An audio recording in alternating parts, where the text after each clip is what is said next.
اور آپ حضرات مجھے نہ کہیں کہ ہم آپ کو خوش آمدید کہتے ہیں، میں آپ سے کہتا ہوں میں آپ کو خوش آمدید کہتا ہوں۔ میں نے آپ کو معاف کر دیا۔ اور میں نے پارلیمنٹ میں کہا تھا اور آپ سب لوگوں نے سنا تھا جب میں نواز شریف صاحب کو خطاب کیا تھا کہ میاں صاحب جب آپ جیل میں تھے تو میں نے آپ کی رہائی کی بات کی تھی، لیکن اگر آج عمران خان جیل میں ہے تو میں اس کی رہائی کی بات کروں گا۔ یہ سیاسی بات ہے کہ جنرل ضیاء الحق کے زمانے تک تحریکیں تھیں، ہم جیلوں میں تھے، ہمیں سیاسی قیدی کہا جاتا تھا، لیکن جب 9/11 ہوا اور امریکہ نے پوری دنیا پر اور مغرب نے پوری دنیا پر غلبہ حاصل کیا، مغرب کی سرمایہ داریت چھا گئی، اس کے بعد آپ کے ہاں سیاست اور سیاسی قیدی کا تصور ختم ہوا۔ اب اگر سیاستدان کو گرفتار کیا جاتا ہے تو پھر کرپشن کی بنیاد پر گرفتار ہوگا، اور اگر مذہبی آدمی کو گرفتار کیا جاتا ہے تو دہشت گردی کی بنیاد پر گرفتار ہوگا۔ وہ جو کسی زمانے سے بات چلی آ رہی ہے کہ ملک کے سیاسی نظام میں فوج کا کردار ہونا چاہیے اور اس کو قانون کے حوالے سے اس کو آپ کردار دیں، یہ تو ترکی بنانا چاہتے تھے، ہم ترکی حکومت بنانا چاہتے تھے کہ اس میں فوج کا کردار ہونا چاہیے۔ آج اس قانون کے تحت ان کو یہ کردار دے دیا گیا ہے۔ یہ سارے اختیارات جو فیڈرل گورنمنٹ کے پاس تھے وہ آپ نے آج چیف آف ڈیفنس فورسز کو حوالے کر دیا، اور ان کو اگر آپ نے ایڈوائزر بھی بنا دیا ہے، ڈیفنس ایڈوائزر، تو اب وہ کیبنٹ میں بیٹھے گا، اب فیلڈ مارشل بھی ہو، آرمی چیف بھی ہو، اور وہ چیف آف ڈیفنس فورسز بھی ہو، اور وہ کیبنٹ میں بیٹھا ہو۔ آپ بتائیں فیصلے کون کرے گا؟ نواز شریف صاحب کرے گا؟ پاکستان تحریک انصاف کا ایک وفد میرے ہاں تشریف لایا تھا، ان سے یہ عرض کیا تھا کہ آپ نے ایک اچھا آغاز کیا ہے، بدایت خیر، اور تدریجی طور پر تحلیل ہوتی ہیں ساری چیزیں، بیک وقت نہیں ہوتی۔ میری زندگی کا جو سیاسی آغاز ہے وہ جنرل ضیاء الحق کے ماشاء اللہ کے خلاف تحریک ہے، تو میری سیاست کی ابتدا ہی اسٹیبلشمنٹ کے ساتھ ٹکراؤ کی ہے، اور پبلک میں نظر آئے کہ یہ لوگ جو اس وقت اکٹھے ہم سے بات کر رہے ہیں ان کی ترجیحات کیا ہیں، ہم ہیں یا اپنی ذات، ہم ہیں یا اپنا مفاد۔ پبلک کو نظر آئے، پبلک سمجھتی ہے چیزوں کو۔ 45 سال سے افغانستان پاکستان کے درمیان خط کے اوپر مسلسل جنگ ہو رہی ہے اور خون بہ رہا ہے، اور وہ زخم گہرا ہوتا جا رہا ہے، پھیلتا جا رہا ہے، اور خاکم بدہن اگر نصف صدی ایک خط کے اوپر مسلسل خون بہتا رہے وہ جغرافیائی تبدیلیوں کی نشاندہی بھی کرتا ہے۔ قرآن کریم نے جگہ جگہ پر اس ترجیح کو جو ذکر کیا ہے وہ دو ہی چیزیں ہیں۔ آپ لیلا فی قریش کو پڑھیں، فَلْيَعْبُدُوا رَبَّ هَذَا الْبَيْتِ الَّذِي أَطْعَمَهُم مِّن جُوعٍ وَآمَنَهُم مِّن خَوْفٍ۔ صرف دو باتوں کا ذکر کیا، جس نے تمہیں بھوک سے میں کھانا کھلایا، روزی دی، اور جس نے بدامنی میں تمہیں امن دیا اور خوف سے نجات دلایا۔ وَلَنَبْلُوَنَّكُمْ بِشَيْءٍ مِّنَ الْخَوْفِ وَالْجُوعِ، بھوک اور خوف اکٹھا ذکر ہے۔ ضرب اللہ مثلا قریۃ کانت آمنۃ مطمئنۃ یأتیہا رزقہا رغدا من کل مکان، امن بھی تھا اور روزگار وہ بھی کھچ کھچ کے آ رہا تھا، اقتصاد بھی بہتر تھا۔ فکفرت بانعم اللہ، جب انہوں نے اللہ کی نعمتوں کا انکار کیا، فاذاقها اللہ لباس الجوع والخوف، پھر بھوک اور بدامنی کا مزہ چکھا دیا۔ حضرت ابراہیم علیہ السلام جو توحید کا علم بلند کر رہے تھے اور بندے اور رب کے درمیان تعلق جوڑ رہے تھے اور شرک کے خلاف بات کر رہے تھے، لیکن جب اللہ تعالیٰ نے اعلان کیا انی جاعلک للناس اماما، میں اب آپ کو پوری انسانیت کا امام بنانے والا ہوں، امامت کبریٰ عطا فرمائی، اب ڈیوٹی بدل گئی، ترجیحات تبدیل ہو گئی، وہ تو عقیدے کا اصلاح، وہ عبادات اور بندگی کا درس اب تبدیل ہو گیا۔ وَإِذْ قَالَ إِبْرَاهِيمُ رَبِّ اجْعَلْ هَذَا بَلَدًا آمِنًا وَارْزُقْ أَهْلَهُ مِنَ الثَّمَرَاتِ مَنْ آمَنَ مِنْهُمْ بِاللَّهِ وَالْيَوْمِ الْآخِرِ، کہ یا اللہ میرے اس شہر کو امن کا گہوارہ بنا دے، شہر میں جو لوگ اللہ اور یوم آخرت پر ایمان لائے ان کو رزق عطا فرما۔ اب دیکھیے صرف مومن کے لیے اللہ نے کہا نہیں، قَالَ وَمَنْ كَفَرَ فَأُمَتِّعُهُ قَلِيلًا، جس نے کفر کیا ہے میں اس کو بھی دنیا کی زندگی میں معیشت دوں گا اور خوشحال معیشت دوں گا۔ بتاؤ تو صحیح ہمیں ہو کیا رہا ہے. ہم بھی گفتگو کریں گے, آپ بھی کریں, ہمارے سامنے بھی حقائق ہیں. ان کو اگر اپنی انٹیلیجنس پر بھروسہ ہے, ٹھیک ہے, انٹیلیجنس ہوتی ہے پوری دنیا میں, لیکن ہم بھی پارٹیاں ہیں. چپے چپے کے اوپر میرا کارکن رہ رہا ہے, گاؤں گاؤں میں میرا کارکن رہ رہا ہے, اس پر جو گزر رہی ہے وہ مجھے حال احوال دے رہا ہے. پھر آپ تو سرکار ہیں, آپ تو ایجنسی کی رپورٹوں کو بھی چھپاتے ہیں, وہاں کے اصل حقائق کو بھی چھپا لیتے ہیں. لیکن میں تو نہیں چھپاؤں گا, زمین پر جو حالات ہیں, لوگ جل رہے ہیں, اور میں کہوں کہ جی اس کو پردے میں رکھو, اس کو پردے میں رکھو, کیوں؟ یہ تو قوم کی امانت ہے, میرا کوئی ذاتی مسئلہ نہیں ہے اس حوالے سے. ہمیں بالکل نوٹس دینا چاہیے. بلوچستان سے 250 لوگوں کو بلایا گیا, اور یہاں پر ایک ایک نے ان کو وہ سنائی ہیں, وہ بھی توقیری کی ہے ان کی معززین کی. کیا تھا کہ آپ نے ایک اچھا آغاز کیا ہے, بدایت خیر, لیکن جو رکاوٹیں, مشکلات ہمارے درمیان ہیں, اس کی بنیاد اب رکھ دی گئی ہے کہ اس کو تحلیل کیا جائے, اور تدریجی طور پر تحلیل ہوتی ہیں ساری چیزیں, بیک وقت نہیں ہوتی. جسمانی طور پر بھی زخم یکدم آتا ہے, لیکن زخم وقت کے ساتھ ساتھ مندمل ہوتا ہے, ایک لمحے میں نہیں ہوتا. بیماری یکدم آ جاتی ہے, لیکن اس بیماری کا ازالہ وقت کے ساتھ ساتھ ہوتا ہے, ایک لمحے میں نہیں ہوا کرتا. چنانچہ وہ سفر شروع ہوا. جناب اسد قیصر صاحب کا رابطہ مسلسل رہا, ان کے ساتھ ان کی ٹیم بھی, اور ہمارے نوجوانوں میں پی ٹی آئی کے نوجوانوں کا ایک وفد, وہ تو جناب حسین اخونزادہ صاحب اور دوسرے 2-4-5 ساتھی, وہ تو یہ نہیں دیکھتے تھے کہ اپنے گھر میں داخل ہو رہے ہیں, انہوں نے اپنا گھر ہی بنا دیا تھا. اور مجھے خوشی ہوتی تھی جب وہ میرے پاس آتے تھے اور ہم بیٹھتے تھے, ہمارے برخوردار تھے. تو یہ ساری چیزیں ایک مسلسل رابطے کے نتیجے میں, میں 1988 سے اسمبلی میں ہوں, اور میری زندگی کا جو سیاسی آغاز ہے وہ جنرل ضیاء الحق کے ماشاء اللہ کے خلاف تحریک ہے. تو میری سیاست کی ابتدائی اسٹیبلشمنٹ کے ساتھ ٹکراؤ کی ہے. اتار چڑھاؤ سیاست میں آتے رہتے ہیں, اور بالآخر ان گزشتہ 2-3 سالوں میں حالات میں بہتری آتی گئی. ہم اختلاف کو تو ختم نہ کر سکیں شاید, لیکن اختلاف میں نرمی پیدا کرنا, اختلاف کو ایک معمول کی صورتحال پہ لانا, اس میں ایک کردار ادا کیا جا سکتا ہے. اور الحمدللہ پارٹیاں اور بھی ہیں, دوسری پارٹیوں سے بھی ہمارے اختلاف رائے ہیں, لیکن ساتھ ساتھ ایک تعلق بھی ہے, احترام بھی ہے ایک دوسرے کا. اور انشاءاللہ اب جو ہمارے آج کی بیٹھک ہے, چند روز پہلے میرے پاس اسد قیصر صاحب اور عامر ڈوگر صاحب تشریف لائے تھے. جنید اکبر صاحب شاید اس وقت کچھ طبیعت ان کی خراب ہو گئی تھی جو نہ آ سکے اس وجہ سے, اور پھر میں نے ان سے کہا کہ میں خود آتا ہوں آپ کے ہاں لیڈر آف دی اپوزیشن کے چیمبر میں, اور ایک مختصر سی اس میٹنگ میں ہم اگلا رائے عمل طے کرتے ہیں. چنانچہ میں وہاں حاضر ہوا, اور میں نے ان سے یہ کے سامنے ایک تجویز رکھی کہ پارلیمانی سیاست میں اور پارلیمنٹ کے اندر ایک حکومت ہوا کرتی ہے, ایک حزب اختلاف ہوا کرتا ہے. حکومت میں صرف وہی لوگ شریک ہوتے ہیں جو آپس کی اتحادی ہوں, اور جو بھی حکومت میں شریک نہیں ہوتا وہ اپوزیشن میں بیٹھتا ہے, ان کے درمیان کوئی اتحاد نہیں ہوتا.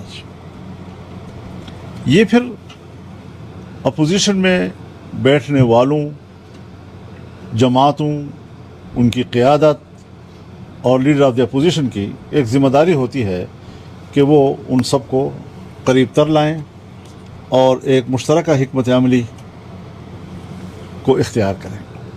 میں خود اس منصب پر رہ چکا ہوں اور مجھے معلوم ہے کہ کتنی مشکلات سامنے آتی ہیں اور ان مشکلات کو ایڈریس کرنے میں کیا دقتیں آتی ہیں. تو اگر ہم منتشر ہیں،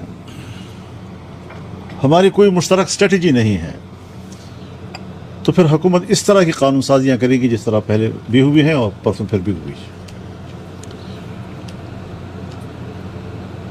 26ویں ترمیم ایک امتحان تھا ہمارے لیے، اس میں کوئی شک نہیں. بعض چیزیں ایسی سامنے آتی ہیں کہ اصولی طور پر آپ کا اس سے اختلاف نہیں ہوتا، اور اگر آپ صرف اس ایک نقطے کو پکڑتے ہیں کہ یہ آپ غیر نمائندہ ہیں اور ہم آپ سے کوئی بات نہیں کرتے، تو پھر وہ اوچھے ہتھ کنڈیوں کے ساتھ بھی کوئی نہ کوئی راستہ نکال لیتے ہیں. تو پھر ضرور اس میں اپنا کردار شامل کرنا ہوتا ہے تاکہ ہم اپنی صلاحیتوں کی بنیاد پر اس کا راستہ روک سکیں یا اس میں اصلاح کر سکیں. جیسا کہ ذکر کیا گیا کہ 26ویں آئینی ترمیم میں ہم نے جہاں ان کو ضرورت تھی کہ 2-3 دن کے اندر اندر آپ فیصلہ کریں ہمیں ووٹ دینے کا، وہاں ہم نے 1 مہینہ 1 ہفتہ تک اس کو کھینچا، اور اس میں پی ٹی آئی کے جو لیڈرشپ تھی، ان کے جو آئینی قانونی ماہرین تھے، لمحہ بلمحہ ہمارے درمیان رابطہ رہا. کوئی ایک پیش رفت بھی ایسی نہیں کہ جس سے ہم نے پی ٹی آئی کی قیادت کو اور ان کے نمائندوں کو آگاہ نہیں کیا. اور وہ رہنمائی بھی کرتے رہے. وہ یہ بھی بتاتے تھے کہ آپ اس میں یہ غلط ہے، یہ غلط ہے، یہ غلط ہے، اس کو ٹھیک کرنا ہے، اس کو ٹھیک کرنا ہے. اور اس سے ہمیں تقویت ملتی تھی، اور اس کا فائدہ یہ ہوا کہ ہم نے بہت سی خرابیوں کا ازالہ کیا، اور اس وقت ہم نے مذاکرات کو حتمی شکل دی جب پی ٹی آئی نے کہا کہ اب ہمارا کوئی اعتراض باقی نہیں رہا ہے، اور پھر مشترکہ پریس کانفرنس کی. پھر ہم نے کچھ اپنے ترامیم بیچ میں پیش کی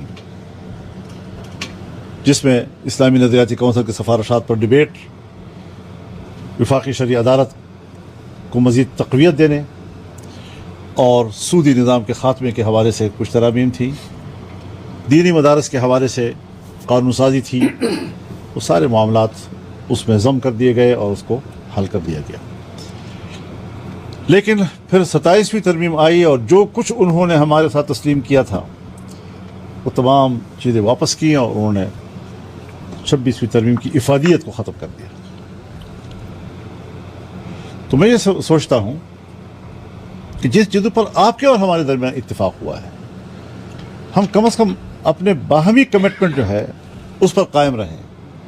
حکومت کی رویہ اپنی جگہ پر.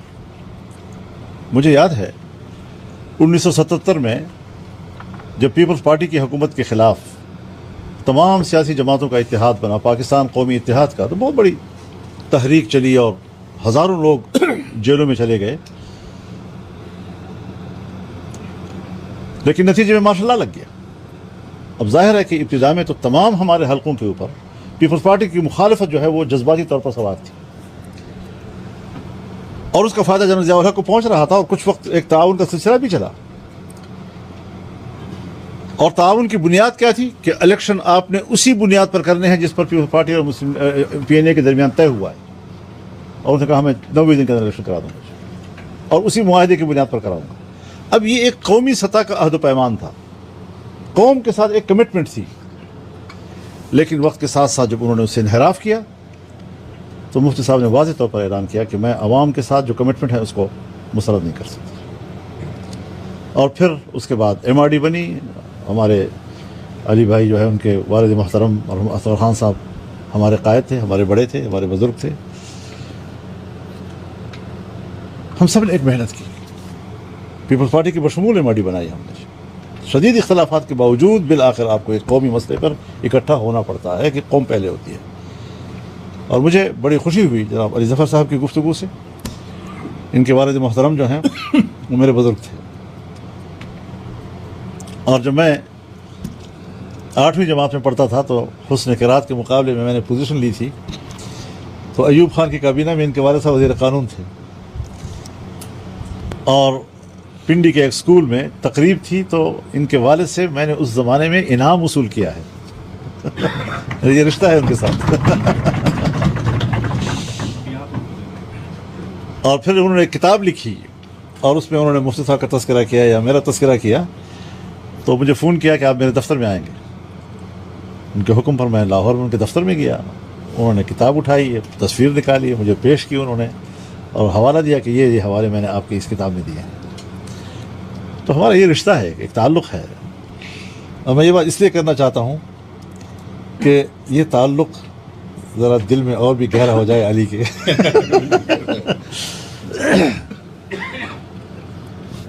تو اس وقت جب ہم پارلیمانی سیاست سے وابستہ لوگ یہاں اکٹھے ہیں، تو جو پرسوں میرے غریب خانے پر تمام اکابرین تشریف لائے تھے، تو وہاں بھی ایک مشاورت ہوئی۔ آج تو میں نے بہت کچھ سنا، یہاں جذبات بھی سنے، خیالات بھی سنے۔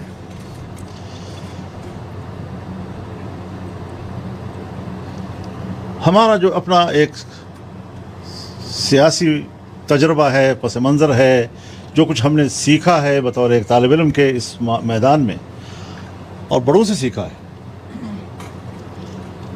ہم نے نیشنل لیول کے ایشوز کو ایڈریس کرنا ہے، جس سے ملک کا براہ راست تعلق ہے اور جس سے ملک کے عوام کا براہ راست تعلق ہے۔ میں، محمود خان، راجہ صاحب، ہم آپس میں سب یہ بعد میں ہیں۔ پہلے ہم نے اپنے ملک اور اپنے ملک کے جو عوام کے مسائل و مشکلات ہیں اس کو پرائرٹی دینی ہے، اس کو ترجیح دینی ہے، اور پبلک میں نظر آئے کہ یہ لوگ جو اس وقت اکٹھے ہم سے بات کر رہے ہیں، ان کی ترجیحات کیا ہیں، ہم ہیں یا اپنی ذات، ہم ہیں یا اپنا مفاد۔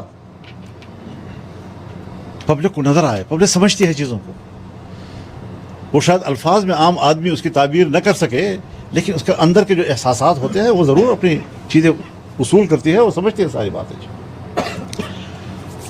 تو اس حوالے سے ہم نے جو مشاورت کی اور ہم نے جو ترجیحات طے کی، اور جو ہم آج آپ کے سامنے پیش کرنا چاہتے ہیں، یقیناً اس وقت جو ملک کے اندر اور خاص طور پر دو صوبوں کے اندر امن و امان کی صورتحال ہے، یہ صورتحال عام موروثی صورتحال سے مختلف ہے۔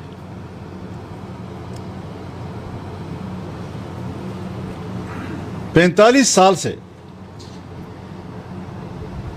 افغانستان پاکستان کے درمیان خط کے اوپر مسلسل جنگ ہو رہی ہے اور خون بہہ رہا ہے، اور وہ زخم گہرا ہوتا جا رہا ہے، پھیلتا جا رہا ہے، اور خاکم بدہن۔ اگر نصف صدی ایک خط کے اوپر مسلسل خون بہتا رہے، وہ جغرافیائی تبدیلیوں کی نشاندہی بھی کرتا ہے۔ خدا نہ کرے کل کیا واقعات اور حادثات اس ملک کے ساتھ ہو جاتے ہیں۔ سب سے بنیادی چیز یہ ہے کہ یہ چونکہ ایک عام معروضی حادثہ نہیں ہے کہ ہم کہیں کہ جی کل ایک جھگڑا ہو گیا تھا اور آج اس کی وجہ سے ذرا پکڑ دکڑ ہو گئی اور ایک کیس بن گیا اور عدالت میں پیش ہو گیا، یہ نہیں ہے مسئلہ جی۔ یہ وہ مسائل ہیں جو آپ کے اسٹیٹ کو چیلنج کر رہے ہیں، آپ کے فوج کو چیلنج کر رہے ہیں، آپ کے نظام کو چیلنج کر رہے ہیں، اور کہیں پر آپ سے علیحدگی کی باتیں ہو رہی ہیں۔ یہ ساری چیزیں اس وقت جو ہمیں درپیش ہیں، اس کو سنجیدگی سے لینا پڑے گا ہمیں۔ اور پھر جہاں بدامنی ہوتی ہے، خوف کا ماحول پیدا ہو جاتا ہے، اس کے اثرات اقتصاد پہ پڑتے ہیں، معیشت پہ پڑتے ہیں۔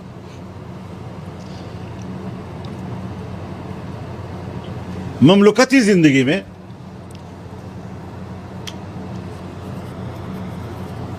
جو حکومتی ذمہ داریاں ہیں،